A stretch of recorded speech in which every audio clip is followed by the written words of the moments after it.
Julie Harder, and I'm a student support facilitator in the areas of Normandy, Riverview, Jennings, and Parkway North. And today we're going to talk about rules.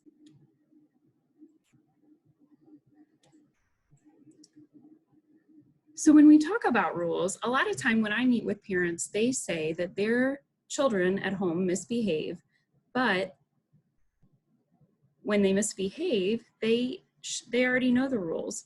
So a lot of times we have rules in our heads as adults, or we think that they know our kids know the rules, but they really don't. They really need to be taught. So let's talk about it. With rules, prevention is key. So getting in front of that behavior, making sure that we talk about it and that our students know what to do and what not to do before it happens is really key. It also helps create a safe environment. So that environment in our home, if you were a parent and you would go to a new job, that job, you would want to know what type of rules are set in place before you begin. It helps you feel more safe. So just as that with adults, with our students, those rules help make them feel safe as well. It helps prevent that misbehavior before it happens. And it's a lot easier to prevent the rule rather than just to react to it. Okay. So what are your rules at home? Are there rules that are really unstated rules? Almost like don't wake dad up on Saturday morning, let him sleep in. Are there rules that might change when mom and dad or one person might be in the house but the other person isn't? Are all the children aware of the rules in the house? Are the rules that you have appropriate for the ages of your children? And are the rules enforceable? So when you're establishing rules in your house, there's four kind of guidelines that we use when we come up with rules for our own homes. Making sure that our rules are simple and clear. So it's not running outside on Tuesdays or something, we use walking feet. Making sure that we're thinking between 3 and 5 rules. You know, a lot of times our students can't keep a lot of information in their heads. So we want our students to be able to be familiar with the rules and to be able to remember them easily. So keeping between about 3 and 5 rules really will help with that.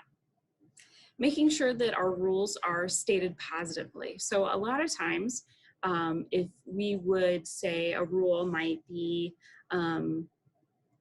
no running. So sometimes our students might not hear that word no, they would just hear run. And so if a parent would yell to their child, no running, and the kid just hears run, they're going to continue on running. So we want to make sure that they're stated as what we want the student to do, not necessarily what we do not want them to do. So I use the example of running. So using walking feet, keeping hands and feet to self, using a quiet voice rather than in the negative. We also want to make sure that our rules are actually enforceable, such as stating a rule like you can't get mad. That's a really hard, you can't really reinforce don't get mad, because we all have feelings, and at one point in time someone is going to be mad. So let's take a look at some rules that might be useful for home. Right here, so you guys can see.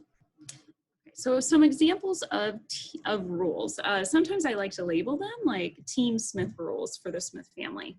So they might use the rules gentle hands, good listening ears, and making safe choices. So those are stated in the positive. They're very simple and direct. Sometimes those 3 rules specifically are a little bit more general. So you're really going to have to teach specifically what gentle hands means. So you would do that kind of on the side. Good listening ears, what does that mean? It means following mom and dad's directions when they tell me to do something. Making safe choices. What's a safe choice? What's not a safe choice? So making sure that you are actually teaching the rules when they're up. We always pair a picture and the words to the rule so that it encourages literacy, but also for our young learners that they are able to really see what that rule means if they're not able to express the pictures. So making sure that when you go over these rules that that you're going over them together multiple times a day, maybe in the beginning of the day, maybe going over them before like a difficult situation that you know might arise, say coming over to the rules and saying, remember, we need to keep our hands and feet, our gentle hands, good listening ears, making safe choices. You know, a lot of times with the gentle hands, we can say, you know, hands and feet to self at school, but a lot of times with families, you know, families hug and, you know, use touch a lot in the house. So we want to make sure that, like I said, we want to be able to reinforce that rule. So I change it to gentle hands at home. The ones in the middle, listening ears, nice words, walking feet inside. So that's very specific, meaning, you know, we can run outside. The Taylor family rules, using kind words, good listening ears, and making sure that we're cleaning up with finished. And the last one there, stay with adults. That's really for a student that might run away from the adult at a store. Sometimes we call that eloping. So making sure that they're able to stay with those adults when they're out, when they're in the playground or what have you. The nice thing about these rules is that the rules can be the bad guy. You don't have to be the bad guy as the parent. You can just refer to the rules and say, oh, well, the rules say that our hands need to be to ourselves. So that's the rule that we have. So let's try to change our behavior. We also want to make sure that we put that we display these rules in a universal spot, making sure that they're easily accessible to our children at home, that they're at eye level for the students so that they don't have to, you know, go around, you know, looking for it or that it's out of their reach. We want to make sure that it's down on their level, that they can access it. And even sometimes at home, if you're in the other room and you might see a difficult situation arising, you can tell your student, like, okay, Jayla, remember, we're getting ready to clean up. Can you go show me what that rule is? You know, sometimes I like to put it on the refrigerator because it seems to be a common spot in the house sometimes. Go show me that rule that talks about cleaning up our toys or talks about our toys, so that you can have them be a part of that process of the rules and help them remind them.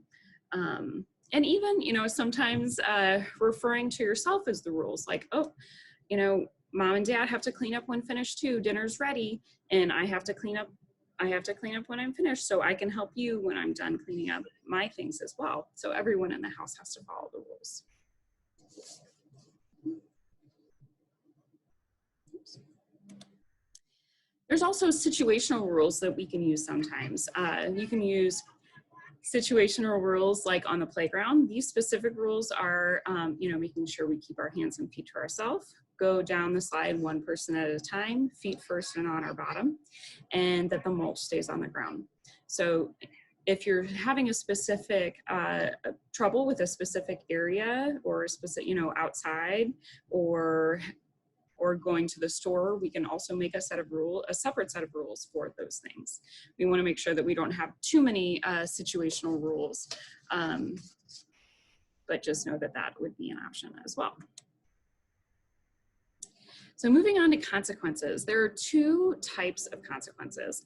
There are natural consequences and logical consequences. So natural consequences are going to be things that happen on their own as a result of the child's behavior, such as if a toy is broken, that's a really big bummer. We can't play with it anymore.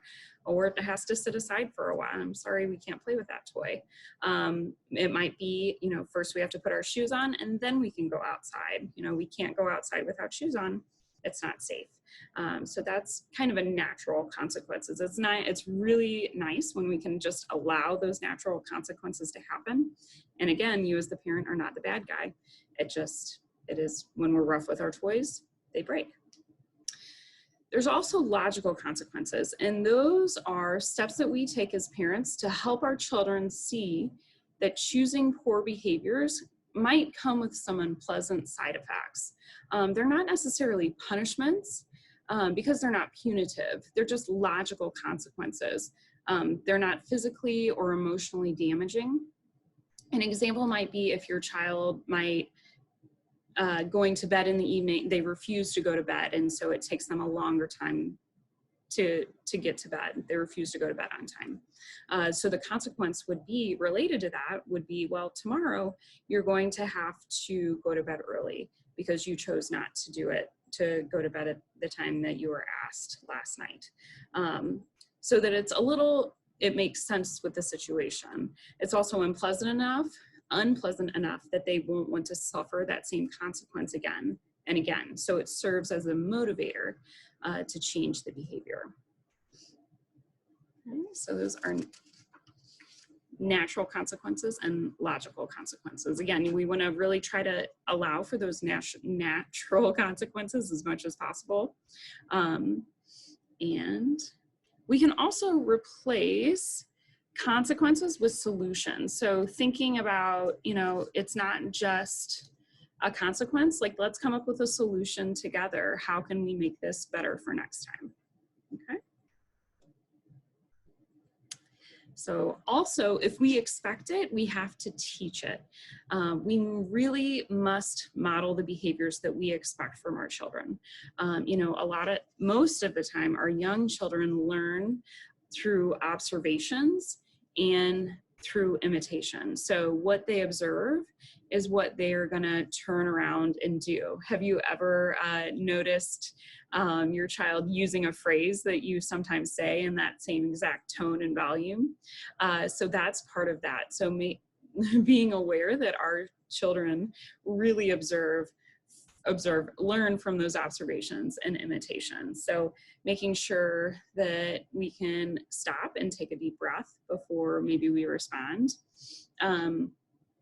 Making sure that when we're teaching these things or when we're talking to our children and we might be frustrated, just to be aware of ourselves, making sure that we're using good eye contact, that we have good posture, that we're not kind of down, and that our position is at eye level with them. So this parent right here is down on their eye level. They're not, sometimes when we're mad as parents, we can get into this, stance, this power stance with our hands on our hips.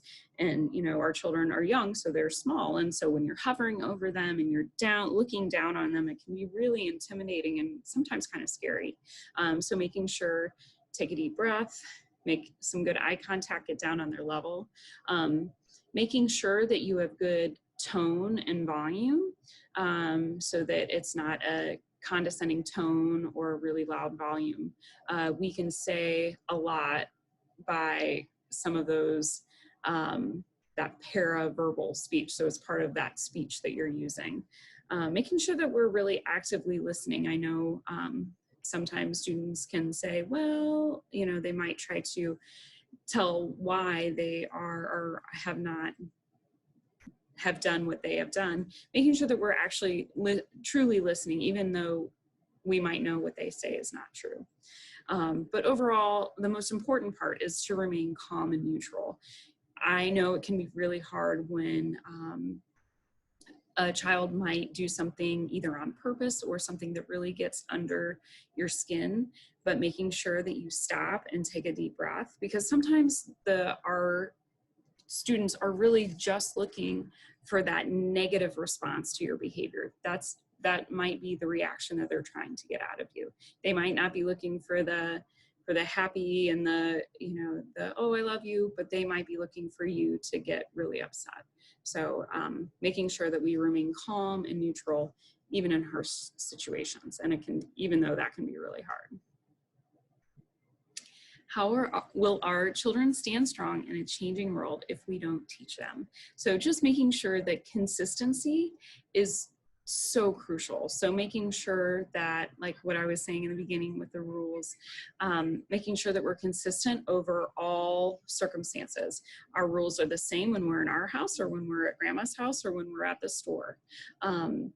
making sure that we are consistent with, you know, every time when we're finished playing with those toys, we have to clean them up because it's a rule. Our children are going to learn from that consistency. And the more consistent we are, the more they are going to follow the rules. But if they know, if our students know that, you know, oh, maybe this one time mom is not going to make me clean up my toys, they're going to try again and again and again to get out of doing what they're doing. So we want to make sure that we are super consistent with our rules. And just breathe, you got this. You guys can do it. If you have any questions, you can contact your student support facilitator. And you can also go to the Visual Supports tab on the ECSC Family Connection site and see an example of a couple different rules. Thanks everybody, it was great being with you. Bye-bye.